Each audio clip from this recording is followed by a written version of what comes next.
Everybody, and welcome to another one in our series Breaking Down Barriers. This one is actually part 2 of a series which I was doing earlier on before it started to rain, and the book is entitled Breaking Down Barriers, My Journey from a Small African Village to the World Stage, which you can see here. And what I'm going to do is continue the second part of that video, because as I was presenting it, as you may know if you've seen the first part, it started to rain, and clearly I couldn't continue because I didn't want to ruin my mobile and my book and everything else. So I'm just going to you're going to get the 2 for the price of 1 today, although you're not paying for this video, but I want you to get the continuation of my story.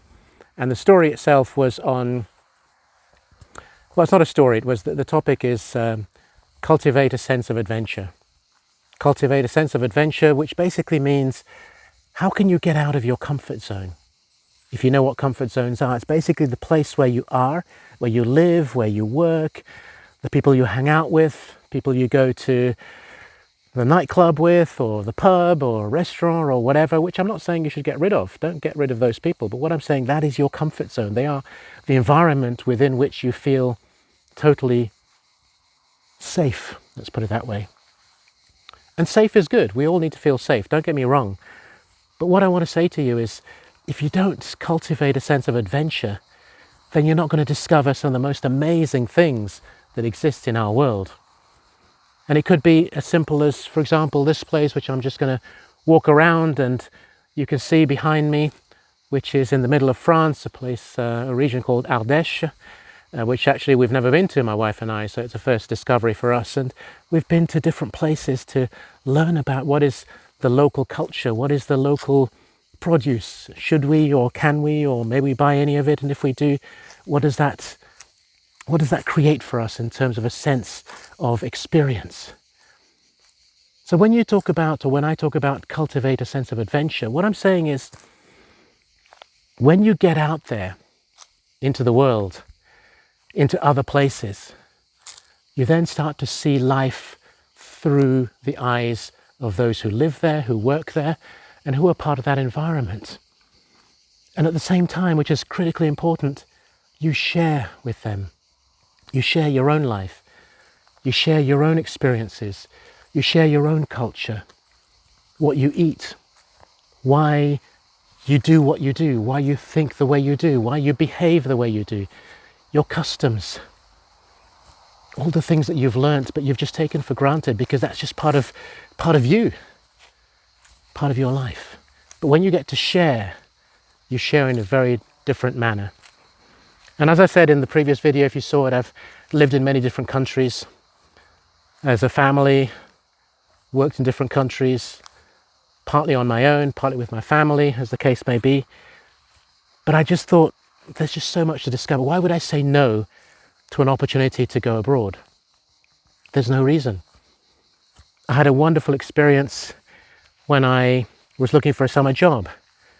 And those of us who remember those times, getting a summer job, sometimes you got paid and most times you didn't. It was called work experience, and that's what you really wanted. And I remember having the opportunity through a friend of ours to go to Austria, to Vienna. And I worked in Vienna on different projects, but the one that I guess was the most significant was working on the Transalpino oil pipeline, which is an epic piece of engineering in its time. I didn't do anything major. I wasn't exactly the most skilled. I was still practicing engineering, so I wasn't trained and qualified. But to work with people on the Transalpino oil pipeline was absolutely phenomenal as an experience. I was away for 3 months, learnt so much. Werner and Nina Schleit, who were the hosts, and the great thing as well is we only spoke German. They didn't speak any English, didn't speak French. So I had to perfect or improve my German, and they helped. They were just a wonderful, wonderful couple. Really supported me in every step. And I just discovered culture in Vienna. Many people have asked me the question, what are your favorite cities? And one of them has to be Vienna, not just because of that emotional connection and feeling, but because it's a beautiful city and amazing people as well. So when you go and discover these new places and new things, it just opens up a whole new world to you. Things you didn't know about, people you never knew about. And you start to think to yourself, there's a way of doing this. But you know, sense of adventure doesn't come easy for everybody. I'll take a very simple example. When we lived in Strasbourg, in France, my wife and I, we had a 9-month-old baby at the time.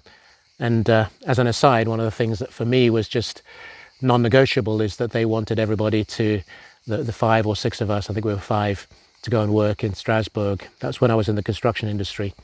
And we were supposed to go on a single status. And I said, no. I said, I don't go anywhere without my wife and child. There's no way I'm doing that. Anyway, I was the only one. I've always throughout my life fought for things that I am passionate about, believe in, and are non-negotiable. And one of them was I was not going on a single status to a new country without my wife and daughter. So we were the only ones who actually did that. Everybody else, the other guys, we were 4, so 3 other guys, they went on a single status, left their wife and kids back home. Anyway, that's an aside. But what happened was my wife felt, well, we had to look after the others and make sure that they were cared for and everything was okay. So we'd go out every Friday evening, literally every Friday evening for about a year and have dinner. And one particular guy, I remember it well, his name was Peter. Whenever we came to book the meal, or choose our menu, should I say, he struggled with what he should eat. There was this incredible and painful struggle to watch. And I said we would go out every single Friday. And every single Friday, he'd want to order something new, but he didn't know how to. He just couldn't get out of this. It's not even comfort zone. It was just this cage that he'd put himself in. And every time he was just about to order something new and we were about to congratulate him, he'd go back into his place of safety. And his place of safety was salmon. He would always pick salmon. It wasn't even fish. He wouldn't try something new in terms of fish. It was just always salmon. For me, that's a simple but great story or example of how we can get ourselves locked in and remove any sense of adventure, any desire to change, which we know we want, but we just can't do it. And every single week, Peter would have salmon. And sometimes we just say, look, you're going to order salmon, why don't you do it? But he just had to go through this struggle for reasons best known to him. So that's an extreme case. I've never met anybody else like him. You know, other people, you'd order something maybe you didn't quite like, and then you say, okay, I'm not going to order that next time. But you don't sort of struggle and then still order a salmon, not even any other fish to try. Anyway, as I wrap up here, and I'll swing round and you can see some of the countryside as I finish this off, so you can appreciate the beautiful countryside over here. And I just want to say, create and embrace that sense of adventure. Embrace a sense of adventure, because at the end of the day, who wants to go through life saying, I wish, I should have, I ought to have, maybe if I did X, Y, Z. So when you have that position or that opportunity, go for it. In one of my previous videos a while back, I did talk about a young man who, in the company I worked for, a big global company, he had the opportunity, he was in his mid-20s, to go to China, to Shanghai, and work there. And he asked my advice. He said, what would you do, Chris? I know you've traveled and lived in many different countries. What would you do? And I said, there is no choice. You have to go. You must go. You don't want to live with the regret of not having tried it. I believe it'll work because I know you've got the skill and ability. You should definitely do it. He did it. He went on to achieve major things in the company, was promoted, moved to other countries and so on. It's a very successful career for him. What would it have been like if he hadn't chosen to do that? He'd have missed out on so much. So, as I finish this off, I just want to say, go for it.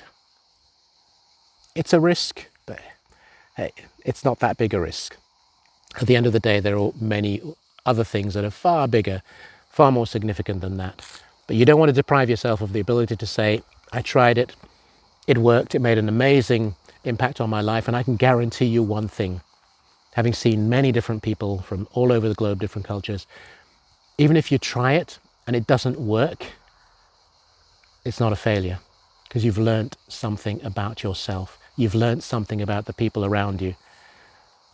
So Get rid of those bicycle stabilizers that have kept you going in that safe space for all this time, and just get out there, embrace adventure, whatever it happens to be, and I guarantee that you will never be the same again. Please feel free to like, comment and share, and hopefully you will subscribe equally to the channel and know when other videos are becoming available. So until then, I wish you all the very best, and I say thank you.